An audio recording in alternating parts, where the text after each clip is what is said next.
ओम शांति। आज का मुरली है 14/12/2024।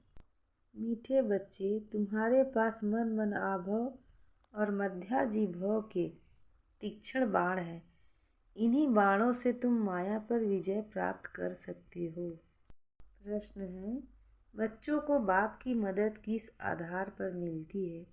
बच्चे बाप की शुक्रिया किस रूप से मनाते हैं? उत्तर है, जो बच्चे जितना बाप को प्यार से याद करते उतना बाप की मदद मिलती है। प्यार से बातें करो, अपना कनेक्शन ठीक रखो, श्रीमत पर चलते रहो तो बाप मदद करता रहेगा। बच्चे बाप की शुक्रिया मनाते हैं। बाबा, आप परम धाम से आकर हमें पतित से पावन बनाते हो। आपसे हमें कितना सुख मिलता है। प्यार में आंसू भी आ जाते हैं। ओम शांति। बच्चों को सबसे प्रिय है माँ और बाप, और माँ बाप को फिर बच्चे हैं बहुत प्रिय। अब बाप जिसको तमेव मातस्य पिता कहते हैं, लौकिक माँ बाप को तो कोई ऐसे कह न सके। यह महिमा है जरूर, परंतु किसकी है यह कोई जानते नहीं। अगर जाने तो वहाँ चला जाए और बहुतों को ले जाए, परंतु ड्रामा की भावी ऐसी है, जब ड्रामा पूरा होता है तभी आते हैं। आगे मूवी नाटक होते थे।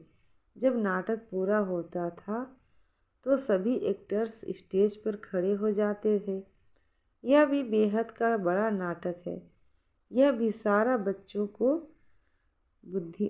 की बुद्धि में आना चाहिए। सतयुग, त्रेता, द्वापर, कलयुग, यह सारी सृष्टि का चक्र है। ऐसे नहीं मूल वतन सूक्ष्म वतन में चक्र फिरता है। सृष्टि का चक्र यहीं फिरता है, यहाँ ही फिरता है। गाया भी जाता है, एको ओमकार सतनाम। यह महिमा किसकी है? भल ग्रंथ में भी सिख लोग महिमा करते हैं। गुरु नानक वाच। अब एको ओमकार, यह तो उस एक निराकार परमात्मा की ही महिमा है, परंतु यह लोग परमात्मा की महिमा को भूल गुरु नानक की महिमा करने लगते हैं। सतयुग में सदगुरु भी नानक को समझ लेते हैं। वास्तव में सृष्टि भर में महिमा जो भी है उस एक की ही है, और कोई की महिमा है नहीं। अभी देखो, ब्रह्मा में अगर बाबा की प्रवेशता नहीं होती तो यह कौड़ी तुल्य है। अभी तुम कौड़ी तुल्य से हीरे तुल्य बनते हो। परम पिता परमात्मा द्वारा अब है पतित पावन। ब्रह्मा की रात्रि पतित दुनिया में जब बाप आते हैं और जो उनको पहचान लेते हैं वह उन पर कुर्बान जाते हैं। आज की दुनिया में तो बच्चे भी धुंधकारी बन पड़े हैं। देवताएं कितने अच्छे हैं, अभी वह पुनर्जन्म लेते लेते तमो प्रधान बन गए हैं। सन्यासी भी पहले बहुत अच्छे थे, पवित्र थे, भारत को मदद देते थे। भारत में अगर पवित्रता ना हो तो काम चिता पर जल जाएं। सतयुग में काम कटारी होती नहीं। इस कलयुग में सब काम चिता के कांटों पर बैठे हुए हैं। सतयुग में तो ऐसे नहीं कहेंगे, वहाँ यह पॉइजन होता नहीं। कहते हैं ना, अमृत छोड़ विष काहे को खाएं। विकारी को ही पतित कहा जाता है। आजकल मनुष्य तो देखो 10-12 बच्चे पैदा करते हैं, कोई कायदा ही नहीं रहा है। सतयुग में जब बच्चा पैदा होता है तो पहले से ही साक्षात्कार होता है। शरीर छोड़ने के पहले ही भी साक्षात्कार होता है कि हम यह शरीर छोड़ जाकर बच्चा बनूंगा, और एक बच्चा ही होता है, जास्ती नहीं। लाम मुजीब चलता है। वृद्धि तो होनी है जरूर, परंतु वहाँ विकार होते नहीं। बहुत पूछते हैं तब यहाँ पैदाइश कैसे होती है, तब वहाँ पैदाइश कैसे होती है। बोलना चाहिए, वहाँ योग बल से सब काम होता है। योग बल से ही हम सृष्टि की रजाई लेते हैं। बाहुबली से सृष्टि की रजाई नहीं मिल सकती है। बाबा ने समझाया है, अगर क्रिश्चियन लोग आपस में मिल जाएं तो सारी सृष्टि का राज्य ले सकते हैं, परंतु आपस में मिलेंगे नहीं। ला नहीं कहता। इसलिए दो बिल्ले आपस में लड़ते हैं तो माखन तुम बच्चों को मिल जाता है। श्री कृष्ण के मुख में माखन दिखाया है। यह सृष्टि रूपी माखन है। बेहद का बाप कहते हैं, यह योग बल की लड़ाई शास्त्रों में गाई हुई है, बाहुबल की नहीं। उन्होंने फिर हिंसक लड़ाई शास्त्रों में दिखा दी है। उनसे अपना कोई संबंध नहीं है। पांडवों कौरवों की लड़ाई है नहीं। यह अनेक धर्म 5000 वर्ष पहले भी थे जो आपस में लड़कर विनाश हुए। पांडवों ने देवी देवता धर्म की स्थापना की। यह है योग बल, जिससे सृष्टि का राज्य मिलता है। माया जीत जगत जीत बनते हैं। सतयुग में माया रावण होता नहीं। वहाँ थोड़ी ही रावण का भूत बनाकर जलाएंगे। भूत चित्र कैसे कैसे बनाते हैं। ऐसा कोई दैत्य व असुर होता नहीं। यह भी नहीं समझते 5 विकार स्त्री के और 5 विकार पुरुष के, उनको मिलाकर 10 शीश वाला रावण बना दिया है। जैसे विष्णु को भी 4 भुजाएं देते हैं। मनुष्य तो यह कॉमन बात भी समझते नहीं। वहाँ बड़ा रावण बना कर जलाते हैं। मोस्ट बिलवेड बच्चों को अभी बेहद का बाप समझाते हैं। बाप को बच्चे हमेशा नंबरवार प्यारे होते हैं। कोई तो मोस्ट बिलवेड भी हैं तो कोई कम प्यारे भी हैं। जितना सिक्कीलधा बच्चा होगा उतना जास्ती लव होगा।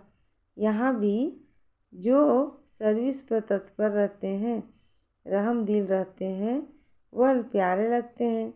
भक्ति मार्ग में रहम मांगते हैं ना, खुद रहम करो, मर्सी ऑन मी। परंतु ड्रामा को कोई जानते नहीं है। जब बहुत तमोप्रधान बन जाते हैं तभी बाबा का प्रोग्राम है आने का।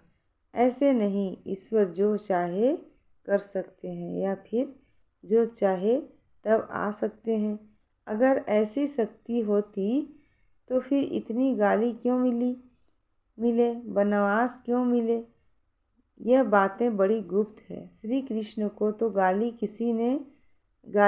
मिल न सके। कहते हैं भगवान यह नहीं कर सकता, परंतु विनाश तो होना ही है, फिर बचाने की तो बात ही नहीं। सभी को वापस ले जाना है। स्थापना विनाश कराते हैं तो जरूर भगवान होंगे ना। परमपिता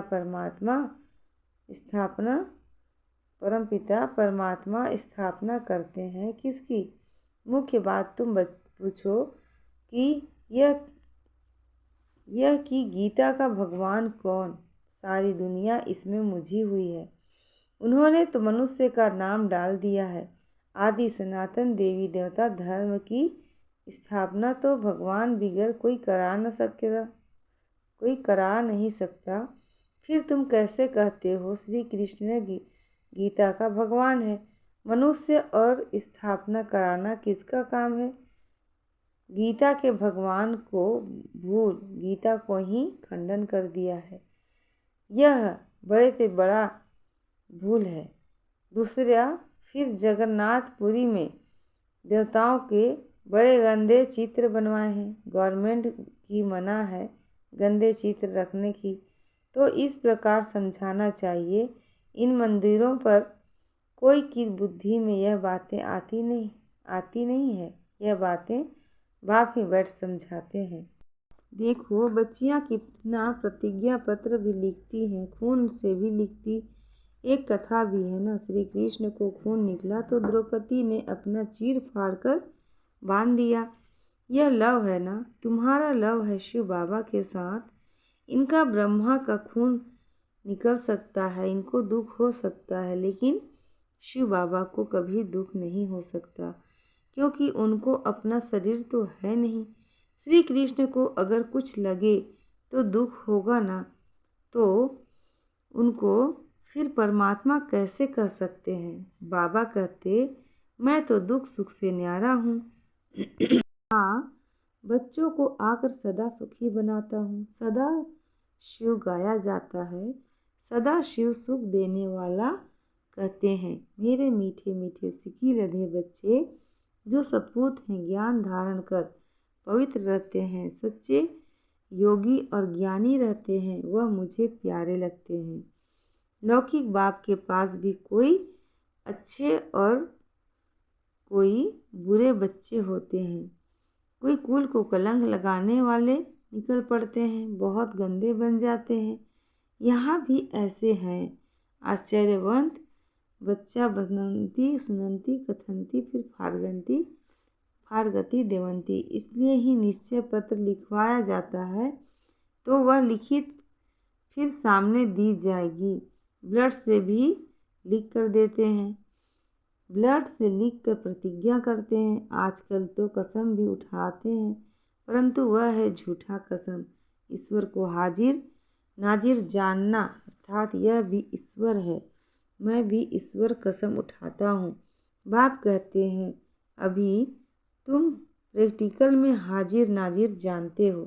बाबा इन आँखों रूपी खिड़कियों से देखते हैं। यह पराया शरीर है, लोन पर लिया है, बाबा का किराएदार है। मकान को काम में लाया जाता है ना, तो बाबा कहते हैं, मैं यह तन काम में लाता हूँ। बाबा इन खिड़कियों से देखते हैं, हाजिर नाजिर हैं। आत्मा जरूर ऑर्गन से ही काम लेगी ना। मैं आया हूँ तो ज़रूर सुनाऊँगा ना। ऑर्गन्स यूज करते हैं तो ज़रूर किराया भी देना पड़ेगा। तुम बच्चे इस समय नर्क को स्वर्ग बनाने वाले हो। तुम रोशनी देने वाले, जागृत करने वाले हो, और तो सब कुंभकर्ण की नींद में सोए पड़े हैं। तुम माताएं जागती हो, स्वर्ग का मालिक बनाती हो। इसमें मेजॉरिटी माताओं की ही है, इसलिए वंदे मातरम कहा जाता है। भीष्म पितामह आदि को भी तुमने ही बाण मारे हैं। मन मन आभो मध्या जीभो का बाण कितना सहज है। इन्हीं बाणों से तुम माया पर जीत पा लेते हो। तुम्हें एक बाप की याद, एक की ही श्रीमत पर ही चलना है। बाप तुम्हें ऐसे श्रेष्ठ कर्म सिखलाते हैं जो 21 जन्म कभी कर्म कूटने की दरकार ही नहीं करना पड़े। तुम एवर हेल्दी एवर वेल्दी बनते हो। अनेक बार तुम स्वर्ग के मालिक बने हो, राज्य लिया है और फिर गंवाया है। तुम ब्राह्मण कुलभूषण ही हीरो हीरोइन हो का पार्ट बजाते हो। ड्रामा में सबसे ऊंच पार्ट तुम बच्चों का है, तो ऐसे ऊंच बनाने वाले बाप को भी बहुत लव चाहिए। बाबा आप कमाल करते हो। न मन न चित हमको थोड़े ही पता है। हम सो नारायण थे। बाबा कहते हैं, तुम सो नारायण अथवा लक्ष्मी देवी देवता थे, फिर पुनर्जन्म लेते लेते असुर बन गए हैं। फिर पुरुषार्थ कर वर्षा पाओ। जितना जो पुरुषार्थ करते हैं उतना पुरुषार्थ करते हैं, साक्षात्कार होता रहता है।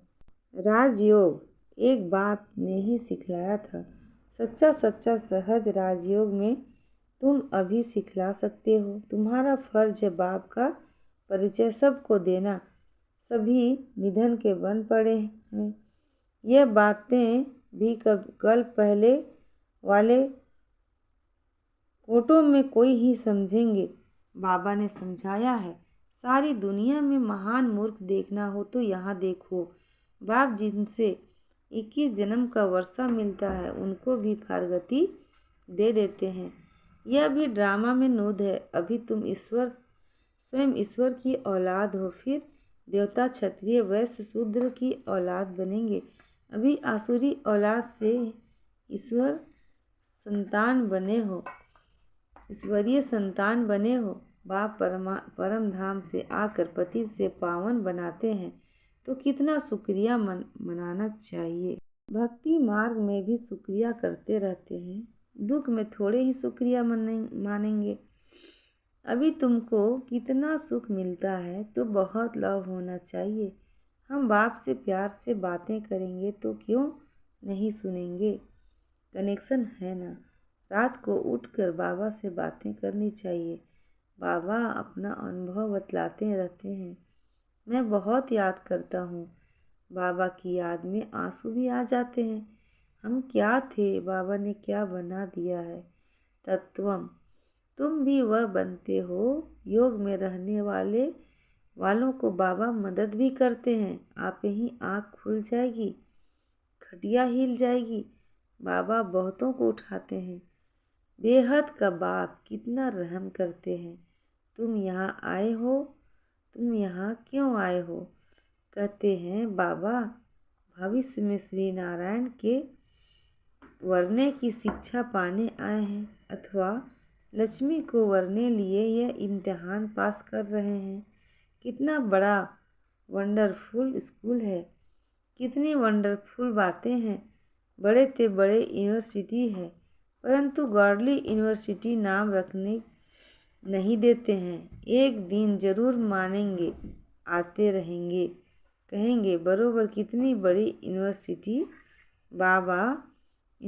है। बाबा तो अपने नैनों पर बिठाकर तुमको पढ़ाते हैं, कहते हैं तुमको स्वर्ग में पहुंचा देंगे। तो ऐसे बाबा से कितनी बातें करनी चाहिए। फिर बाबा बहुत मदद करते हैं।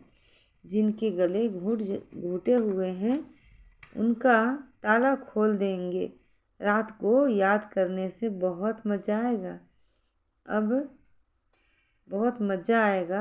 बाबा अपना अनुभव बतलाते हैं। मैं कैसी बातें करता हूँ। अमृत वेला। बाप बच्चों को समझाते हैं, खबरदार रहना, कुल को कलंकित नहीं करना। 5 विकार दान में दें, फिर वापस नहीं लेना है। अच्छा, मीठे मीठे सिकी लधे बच्चों प्रति माता पिता बाप दादा का याद प्यार गुड मॉर्निंग। रूहानी बाप की रूहानी बच्चों को नमस्ते, और हम रूहानी बच्चों की रूहानी माता पिता बाप दादा को याद प्यार गुड मॉर्निंग और नमस्ते। शुक्रिया बाबा। धारणा के लिए मुख्य सार है। पहला, बाप का प्रिय बनने के लिए रहम दिल बन सर्विस पर तत्पर रहना है। सपूत आज्ञाकारी बन बच्चा, आज्ञाकारी बन सच्चा योगी व ज्ञानी बनना है। दूसरा है, अमृत वेले उठ बाप से बहुत मीठी मीठी बातें करनी है।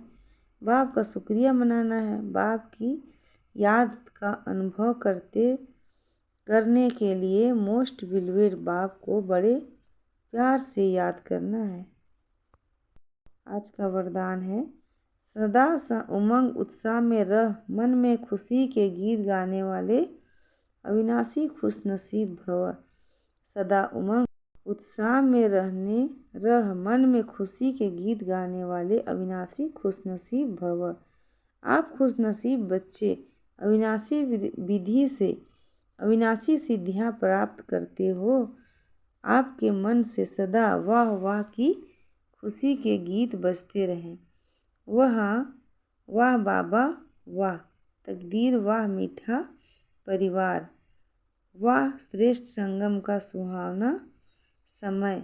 हर कर्म वाह वाह के वाह वाह है, इसलिए आप अविनाशी खुशनसीब हो। आपके मन में कभी वाई आई क्यों में नहीं आ सकता। वाई के बजाय वाह वाह और आई के बजाय बाबा बाबा शब्द ही आता है।